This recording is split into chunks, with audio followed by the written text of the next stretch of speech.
Now we go into day, 4, 5, 6, 7. Excuse me, day 3, but rounds 4, 5, 6, 7. Look for the Raiders to go get some guys who maybe are diamonds in the rough. Guys are going to need a little bit of time to develop, and they're going to be able to develop them. They're going to dress defensive back, but I do expect them to get a quarterback tomorrow, and there's several, so you shouldn't be worried about it. But I want to address one other subject that I think is very germane. A lot of fans, um, I want to word this absolutely as honestly but respectfully as I can.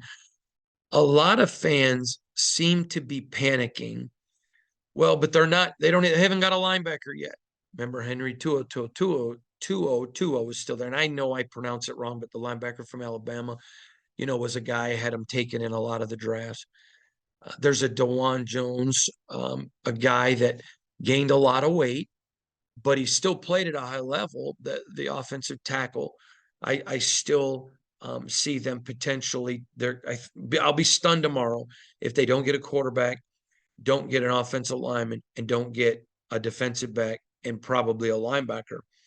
But there are going to be some guys. There are going to be some development. Now, again, I still think there's some guys who can step in and start next year, but there are going to be some development. But I want to remind you of something. There are still free agents out there that they can go bring in for 1 or 2 year deals to fill holes, not overpay them. There still are trades. That's a big one. So if they go get a guy and you say, well, they got somebody at that position already. Yep, they do. But they can trade one of those people if some of these guys hit early in camp or in mini camps or OTAs. So they want to build through the draft. Dave Ziegler talked about it tonight. In fact, you can go to Sports Illustrated's Las Vegas Raiders Insider and see the video. You can, check it out and go to my Twitter. You can see it. But the thing you want to get is this roster's not done. There's still a lot of good free agents out there. There's still a lot of guys available for trades where other teams have selected people, and now the Raiders can make a pick and go make a trade. So don't necessarily panic. Now, you want your team to fill those needs in the draft because then you got them under long-term contracts, which is something that Dave Ziegler talked about tonight. So I get that. I understand that. But Rome wasn't built in a day. Look at Philadelphia, look at Kansas City, the way that they've been drafting in this draft. They're able to let things come to them because they've built a roster with depth.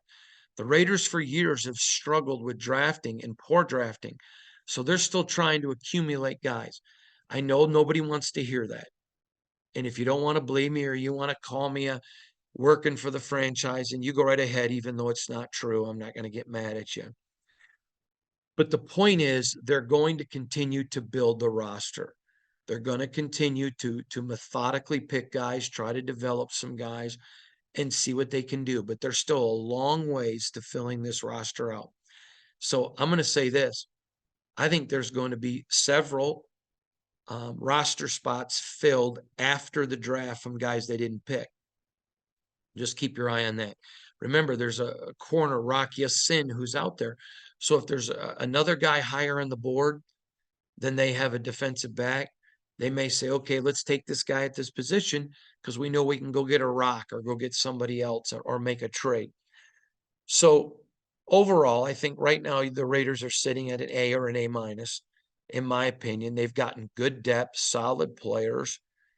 They've gotten guys that fit the mold of what they want. They play the scheme that they want. They got guys that are, you may remember me telling you how Josh McDaniels, they spend a lot of time, more than any other team in the National Football League, in the classroom. Smart guys, good players, understand the game. And I think it's been a good day for the Raiders. Again, I don't blame anyone if you're not happy. But my job is to give you the best information and then allow you to make the opinions and formulate however you want to feel. Not going to try to convince you.